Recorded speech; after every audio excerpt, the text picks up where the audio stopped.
고린도전서 6장. 여러분 중에 어떤 사람이 다른 사람과 다툼이 있을 때 성도들에게 해결해 달라고 하지 않고 왜 그것을 세상 법정에 고소하려고 합니까? 여러분은 성도들이 세상을 심판한다는 사실을 알지 못하십니까? 여러분들은 세상을 심판해야 할 사람들인데 사소한 문제도 여러분이 직접 심판할 능력이 없단 말입니까? 우리가 천사들을 심판한다는 사실을 알지 못하십니까? 하물며 이 세상의 사소한 일들이야 어떻겠습니까? 그런데 이런 일상적인 문제로 다툼이 일어날 때 여러분은 왜 교회에서 멸시하는 세상 사람들을 재판관으로 앉히는 것입니까? 나는 여러분을 부끄럽게 하려고 이 말을 하는 것입니다. 아니, 여러분 중에는 신자들 간의 문제를 해결해 줄 만큼 지혜로운 사람이 한 사람도 없단 말입니까? 여러분은 지금 신자가 다른 신자를 고소하는 것도 부족해서 하나님을 믿지 않는 사람 앞에서 재판을 받게 해야겠단 말입니까? 이렇게 여러분 사이에서 서로 고소하는 일이 발생하였다는 사실은 이미 여러분이 패배했음을 의미합니다. 이렇게 되느니 차라리 악한 일을 당하는 편이 낫지 않겠습니까? 아니면 속임을 당하는 쪽이 낫지 않겠습니까? 여러분 스스로가 불의를 행하고 속이고 있습니다. 그것도 성도들끼리 말입니다. 여러분은 불의한 자들이 하나님 나라를 기업으로 상속받지 못한다는 사실을 알지 못하십니까? 속지 마십시오.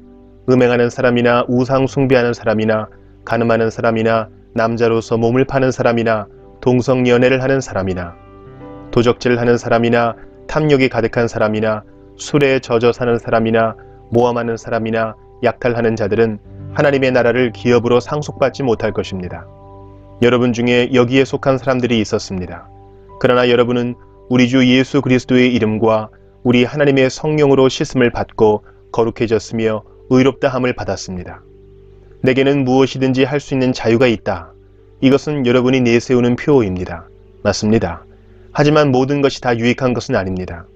내게는 무엇이든지 할 수 있는 자유가 있다고는 하지만 나는 어떤 것에 의해서도 제재를 받지 않을 것입니다. 음식은 배를 채우기 위해 있고 배는 음식을 먹기 위해 있다. 이것도 여러분이 내세우는 표어입니다. 그러나 하나님께서는 언젠가 이 모든 것을 필요 없게 만드실 것입니다. 우리 몸은 음행을 위해 있는 것이 아니라 주님을 위해 있으며 주님은 우리 몸을 위해 계십니다.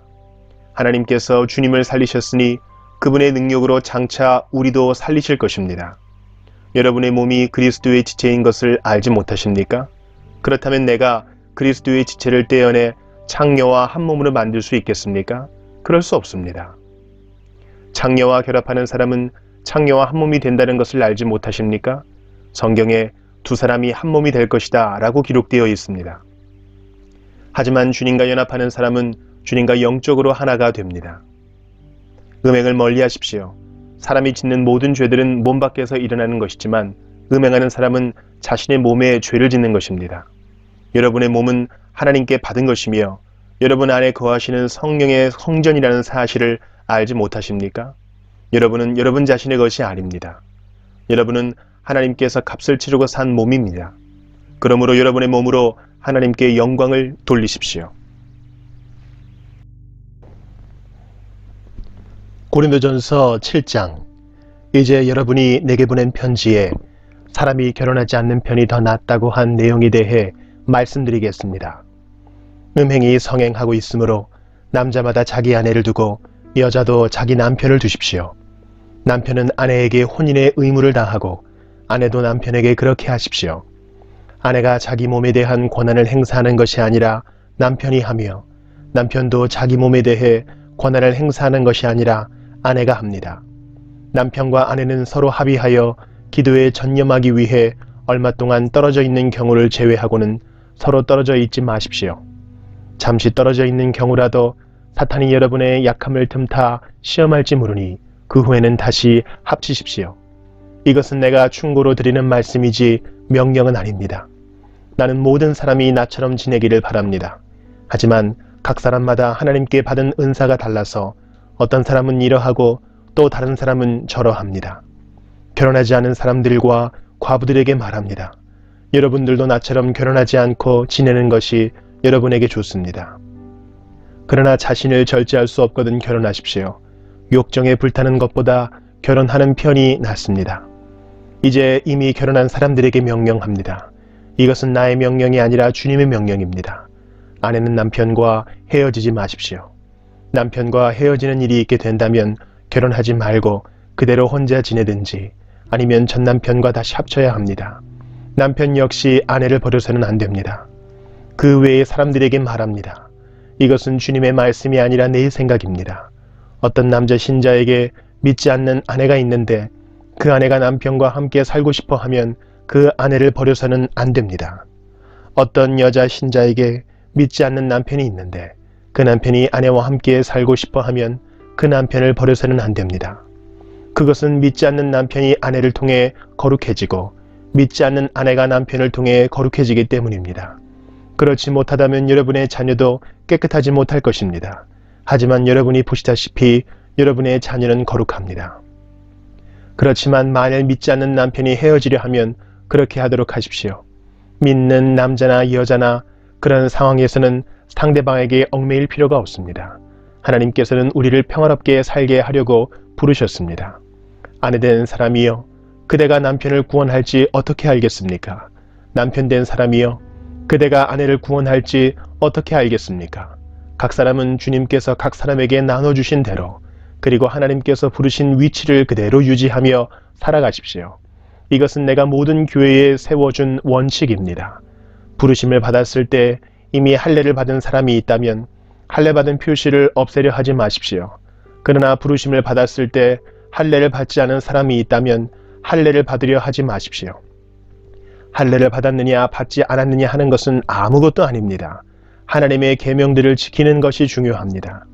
각 사람은 하나님께서 그를 부르셨을 때의 상태 그대로 살아가십시오. 노예였을 때 부름을 받았습니까? 그것 때문에 마음 상해하지 마십시오. 그러나 혹시 자유를 얻을 기회가 생기면 그 기회를 활용하십시오. 주님 안에서 부르심을 받았을 때의 노예인 사람은 주님께 속한 자유인입니다. 이와 마찬가지로 부르심을 받았을 때의 자유인인 사람은 그리스도의 노예입니다.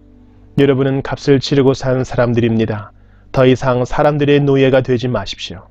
성도 여러분, 각 사람은 부르심을 받은 위치에 그대로 머물러 계시면서 하나님께 책임을 다하시기 바랍니다. 이제 여러분이 편지에 언급한 결혼하지 않은 처녀들에 관해 말하고자 합니다. 이 부분에 대해서는 특별히 주님으로부터 받은 명령이 없습니다. 하지만 나는 주님의 자비하심을 힘입어 믿을 만한 사람이 되어 의견을 제시하고자 합니다. 현재 겪고 있는 위기를 생각하면 결혼하지 않은 사람은 현재대로 지내는 것이 더 좋다고 생각합니다. 아내가 있는 사람이 있습니까? 아내와 헤어지려 하지 마십시오. 아내와 헤어졌습니까? 아내를 구하려고 하지 마십시오. 그러나 여러분이 결혼한다고 해도 죄를 짓는 것은 아닙니다. 처녀가 결혼한다고 해도 죄를 짓는 것은 아닙니다. 다만 결혼한 뒤에는 이 세상에서 겪는 환난을 맞이하게 될 것입니다. 나는 여러분을 아껴서 이런 말을 하였습니다. 성도 여러분, 내가 하고자 하는 말은 이렇습니다. 시간이 얼마 남지 않았습니다. 지금부터는 아내가 있는 사람들은 아내가 없는 사람처럼 사십시오. 우는 사람은 울지 않는 사람처럼, 기쁨에 넘친 사람은 기쁘지 않은 사람처럼, 물건을 사는 사람은 자기가 산 것을 가지고 있지 않은 사람처럼 사십시오. 세상 물건을 쓰는 사람은 그것들의 마음이 빼앗기지 않은 사람처럼 사십시오. 그것은 이 세상의 현재 모습이 지나가고 있기 때문입니다. 나는 여러분이 마음 쓰는 것 없이 살기를 바랍니다. 결혼하지 않은 남자는 어떻게 하면 주님을 기쁘시게 할까 하고 주님의 일에 마음을 씁니다. 그러나 결혼한 남자는 어떻게 하면 아내를 기쁘게 해줄까 하며 세상 일에 마음을 쓰게 됩니다. 결혼한 남자의 마음은 이렇게 나뉘어집니다. 결혼하지 않은 여자나 처녀는 자기의 몸이나 영혼을 주님께 거룩하게 드리기 위해 주님의 일에 마음을 쓰지만 결혼한 여자는 어떻게 하면 남편을 기쁘게 할 수 있을까 생각하며 세상 일에 마음을 씁니다. 여러분 자신의 유익을 위해서 내가 이런 말을 하는 것이지 여러분을 속박하려고 그러는 것이 아닙니다. 나는 여러분이 나뉘지 않은 마음으로 자신을 주님께 드려 바르게 생활하기를 바랄 뿐입니다. 어떤 남자에게 약혼한 여자가 있는데 자기가 그 여자에게 적절하지 못하게 행동하고 있다는 생각이 들고 더욱이 약혼녀가 혼기를 지날 만큼 나이가 들게 되어 여자와 결혼해야 할 것 같다고 판단된다면 원하는 대로 행하십시오. 죄 짓는 것이 아닙니다. 두 사람은 결혼하는 것이 좋습니다. 그러나 자기 마음에 결혼하지 않기로 굳게 결심을 하고 또 반드시 결혼을 해야 되는 것도 아니고 자신의 욕정을 억제할 능력이 있어서 약혼한 처녀와 결혼하지 않기로 결심을 했다면 그것도 잘하는 것입니다. 그러므로 자기가 약혼한 처녀와 결혼을 하는 것도 잘하는 것이지만 결혼하지 않는 것은 더 잘하는 것입니다. 여자는 남편이 살아있는 동안에는 남편에게 매인 몸입니다. 그러나 남편이 죽으면 자기가 원하는 사람과 자유롭게 결혼할 수 있습니다. 단 남편을 둔 사람은 반드시 주님을 믿는 사람이어야 합니다. 이것은 내 판단입니다만 그런 여자는 재혼하지 않고 혼자 지내는 것이 더 행복할 것 같습니다. 나에게도 하나님의 성령이 있다고 생각합니다. 고린도전서 8장. 이제 우상에게 제물로 바친 음식을 먹는 문제에 대해 말씀드리겠습니다. 여러분이 우리는 다 지식이 있다고 주장하는 것을 우리는 알고 있습니다. 그러나 지식은 교만하게 하고 사랑은 덕을 세운다는 사실입니다. 어떤 사람이 자기가 무엇인가 안다고 생각하면 그 사람은 마땅히 알아야 할 것을 아직은 모르고 있는 사람입니다. 그러나 그 사람이 하나님을 사랑하면 하나님께서도 그 사람을 알아주십니다. 이제 우상에게 제물로 바친 음식을 먹는 문제에 대해 이야기해 봅시다. 우리는 세상에서 우상이란 아무것도 아니며 하나님은 오직 한 분뿐이라는 사실을 알고 있습니다. 하늘에나 땅에나 신이라고 불리는 존재가 많이 있고 사실 많은 신이 있으며 많은 주가 있지만 우리에게는 아버지가 되시는 하나님 한 분만 계십니다. 만물이 그분에게서 나왔고 우리는 그분을 위해 살고 있습니다. 또 주 예수 그리스도도 한 분만 계십니다. 만물이 그분 때문에 창조되었고 우리도 그분 때문에 살고 있습니다. 그런데 누구나 이러한 진리를 아는 것은 아닙니다. 사람들 중에는 아직도 우상을 숭배하는 습관이 남아 있어서 우상에 바친 음식을 먹을 때 그것이 우상에 바친 음식이라고 생각하며 먹는 사람들이 있습니다. 그 사람들의 양심은 약해졌고 더럽혀졌습니다. 그러나 우리를 하나님께 가까이 나아가게 하는 것은 음식이 아닙니다. 음식을 먹지 않는다고 해서 손해되는 것은 아니며 음식을 먹는다고 해서 더 이로워지는 것도 아닙니다. 그렇지만 여러분에게 있는 자유를 행사할 때 그것이 믿음이 약한 성도들에게 걸림돌이 되지 않도록 주의하십시오. 지식이 있다는 여러분이 우상의 신전에서 음식을 먹고 있는 것을 믿음이 약한 성도가 본다면 그가 용기를 얻어 그 사람처럼 우상의 제물로 바친 음식을 먹지 않겠습니까? 이렇게 되면 믿음이 약한 성도는 여러분의 지식 때문에 망하게 되는 것입니다. 그리스도께서는 바로 그 성도를 위해 죽으셨습니다. 이런 식으로 여러분의 동료 성도들에게 죄를 짓고 그들의 약한 양심에 상처를 준다면 여러분은 그리스도께 죄를 짓는 것입니다. 그러므로 내가 먹는 음식 때문에 내 동료 성도들이 걸려 넘어지게 되면 그 사람이 걸려 넘어지지 않도록 하기 위해 나는 평생 고기를 먹지 않을 것입니다. 고린도전서 9장. 내가 자유인이 아니란 말입니까? 내가 사도가 아니란 말입니까? 내가 우리 주 예수님을 보지 못했단 말입니까? 여러분 자신이 내가 주님 안에서 일한 수고의 열매가 아닙니까? 내가 다른 사람들에게는 사도가 아닐지라도 여러분에게는 확실한 사도입니다. 왜냐하면 여러분이 주님 안에서 나의 사도직을 인정해 주었기 때문입니다. 나를 비판하는 사람들에게 나의 입장을 이렇게 밝힙니다. 우리에게 먹고 마실 권리가 없습니까? 다른 사도들과 주님의 동생들과 게바가 그런 것처럼 우리는 신자인 아내를 데리고 다닐 권리가 없습니까?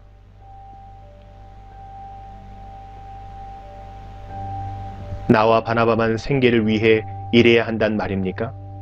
자기가 비용을 대가면서 군대 생활을 하는 사람이 어디에 있습니까? 포도 농사를 지으면서 그 포도원에서 나는 포도를 따먹지 않는 농부가 어디 있으며 양을 기르면서 거기서 나는 젖을 마시지 않는 사람이 또 어디에 있겠습니까? 내가 사회에서 일어나는 일만 가지고 이렇게 말하는 것은 아닙니다. 율법에도 이런 말이 있지 않습니까? 모세의 율법에 이같이 기록되어 있습니다. 곡식을 타작하는 소의 입에 망을 씌우지 마라. 하나님께서 소를 생각해서 이 말씀을 하신 줄 아십니까? 아니면 우리 모두를 위한 말씀이겠습니까? 이 말씀은 우리를 위해 기록된 말씀이 분명합니다. 밭을 가는 사람은 당연히 어떤 소망을 가지고 밭을 갈며 곡식을 타작하는 사람이 대가를 기대하며 일하는 것은 당연합니다. 우리가 여러분에게 영적인 것을 뿌렸다면 우리가 여러분이 갖고 있는 물질을 거두어 드린다고 해서 지나치다고 할 수 있겠습니까?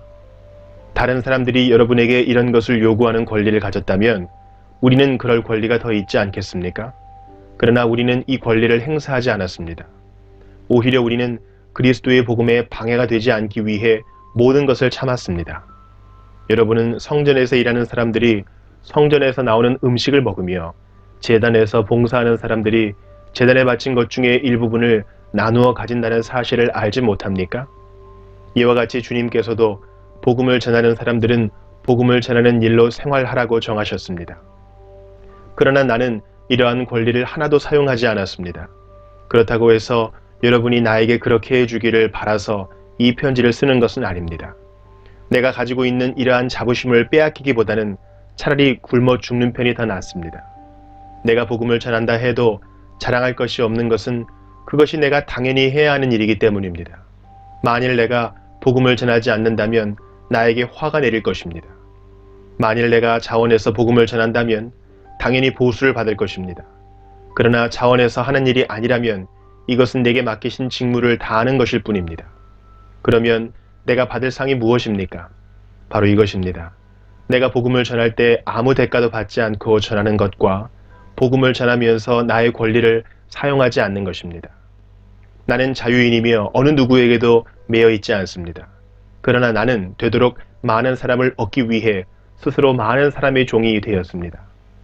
유대인들에게는 유대인들을 얻고자 유대인처럼 되었습니다.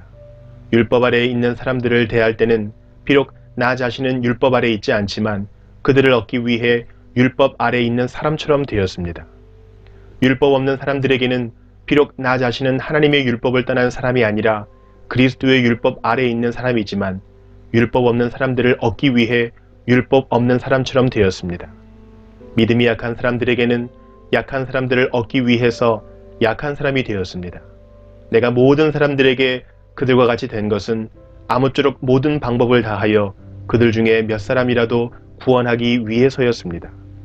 나는 복음이 주는 복에 참여하기 위해 복음을 전하는 일이라면 무슨 일이든 하고 있습니다. 경기장에서 경주자들이 다 달려가지만 상을 받는 사람은 한 명뿐인 것을 알지 못하십니까? 이와 같이 여러분도 상을 받을 수 있도록 달리십시오.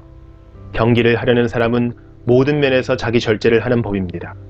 그들은 썩어 없어질 면류관을 얻으려고 절제를 하지만 우리는 썩지 않을 면류관을 얻으려고 그렇게 합니다. 이처럼 나는 목표가 없는 사람처럼 달리지 않습니다. 나는 허공에다 주먹을 휘둘러대는 사람처럼 싸우지 않습니다. 나는 내 몸을 쳐서 굴복시킵니다. 내가 다른 사람들에게는 복음을 전했으나 정작 나 자신은 자격 미달이 될까 두렵습니다. 성도 여러분, 여러분이 알았으면 하는 것이 있습니다. 그것은 우리 조상들이 다 구름 아래 있었으며 바다를 무사히 건넜던 일입니다. 조상들은 모두 구름과 바다 가운데서 세례를 받아 모세에게 속하게 되었습니다. 조상들은 모두 같은 영적인 음식을 먹었으며 다 같은 영적인 물을 마셨습니다. 조상들은 그들의 동반자인 영적인 반석에서 나오는 물을 마신 것입니다. 그런데 이 반석은 그리스도였습니다. 그러나 하나님께서는 조상들 대부분을 기뻐하지 않으셔서 그들은 광야에서 죽어 흩어지게 되었습니다. 이런 일은 우리에게 본보기가 되어 우리는 그들처럼 악한 일을 즐겨하지 말라는 경고가 됩니다. 여러분 중에 우상 숭배를 하는 사람들이 있는데 여러분은 그들처럼 우상 숭배하지 마십시오. 성경에 백성들이 앉아 먹고 마셨으며 일어나 춤을 추었다고 기록되어 있습니다. 조상들 중에 가늠한 사람들이 있었는데 우리는 그들처럼 가늠하지 맙시다. 그들이 가늠하다가 하루에 23,000명이 죽임을 당했습니다. 또 우리 조상들 중에는 주님을 시험하다가 뱀에 물려 죽은 사람들이 있었습니다. 우리는 그들처럼 주님을 시험하지 맙시다. 조상들 중에는 불평을 늘어놓다가 멸망시키는 천사에게 멸망당한 사람들이 있었습니다. 그러니 여러분들은 불평하지 마십시오. 이 모든 일들은 우리 조상들에게 본보기로 일어난 일들이며 세상의 종말이 다가오는 시대에 살고 있는 우리에게 경고를 하기 위해 기록되었습니다. 그러므로 자기가 굳게 서 있다고 생각하는 사람은 넘어지지 않도록 주의하십시오. 누구나 겪는 시험 이외에 여러분에게 닥칠 시험은 없습니다. 하나님은 신실한 분이셔서 여러분이 감당할 수 있는 능력 이상의 시험을 당하도록 내버려 두지 않으십니다. 그리고 여러분이 시험을 당할 때에 시험을 견디고 거기서 빠져나올 수 있는 길을 주십니다. 그러므로 나의 사랑하는 여러분, 우상 숭배를 멀리 하십시오. 나는 여러분에게 판단력이 있다고 생각하여 이 말씀을 드립니다. 내가 하는 말을 판단해 보십시오. 우리가 축복하는 축복의 잔이 그리스도의 피에 참여하는 것이 아니란 말입니까? 또 우리가 나누어 먹는 빵이 그리스도의 몸에 참여하는 것이 아니란 말입니까? 빵이 하나이기에 우리 모두가 하나의 빵을 먹는 것은 우리가 여럿이라도 모두 하나의 몸인 것입니다. 이스라엘 사람들을 생각해 보십시오. 희생 제물을 먹는 사람들은 제단에 참여하는 사람들이 아닙니까? 내가 말하려는 것이 우상에 바친 음식이나 우상이 무슨 대단한 것이라도 된다는 의미로 들립니까? 그렇지 않습니다. 사람들이 제단에 바치는 것은 귀신에게 바치는 것이지 하나님께 바치는 것이 아닙니다. 나는 여러분들이 귀신과 사귀는 사람이 되는 것을 원하지 않습니다. 여러분은 주님의 잔을 마시고 동시에 귀신의 잔을 마실 수는 없으며 주님의 식탁에 참여하면서 귀신의 식탁에 참여할 수는 없습니다. 우리가 주님을 질투하게 만들어서야 되겠습니까? 우리가 주님보다 더 강한 자란 말입니까? 모든 것이 허용되었다고 여러분은 말하지만 모든 것이 다 유익한 것은 아닙니다. 또 모든 것이 허용되었다고들 그러지만 모든 것이 다 덕을 세우는 것은 아닙니다. 누구나 자기 유익을 구해서는 안 되고 다른 사람의 유익을 구하여야 합니다. 시장에서 파는 고기는 어떤 것이 되었든지 양심을 위해 꼬치꼬치 깨묻지 말고 그냥 사 먹으십시오. 땅과 그 안에 가득한 것이 다 주님의 것이기 때문입니다. 주님을 믿지 않는 사람이 여러분을 식사에 초대하여 여러분이 그 집에 가거든 차려놓은 음식은 양심을 위해 꼬치꼬치 깨묻지 말고 무엇이나 드십시오. 그러나 누가 이 음식은 제물로 바쳤던 것이요 라고 말하면 말해준 그 사람과 그의 양심을 위해 그 음식을 먹지 마십시오. 내가 여기서 말하는 양심은 여러분 자신의 양심이 아니라 다른 사람의 양심을 의미하는 것입니다. 왜 나의 자유가 다른 사람의 양심에 의해 판단을 받아야 합니까? 내가 감사하고 음식을 먹는데 내가 음식을 먹은 것 때문에 비난받아야 할 이유가 어디에 있습니까? 그러므로 여러분은 먹든지 마시든지 무엇을 하든지 모든 것을 하나님의 영광을 위해 하십시오. 유대인에게나 이방인에게나 하나님의 교회에 걸림돌 같은 존재가 되지 마십시오. 나처럼 하십시오. 나는 나의 유익을 구하지 아니하고 많은 사람들의 유익을 구하였습니다. 많은 사람들이 구원받도록 모든 면에서 모든 사람들을 기쁘게 하려고 하였습니다.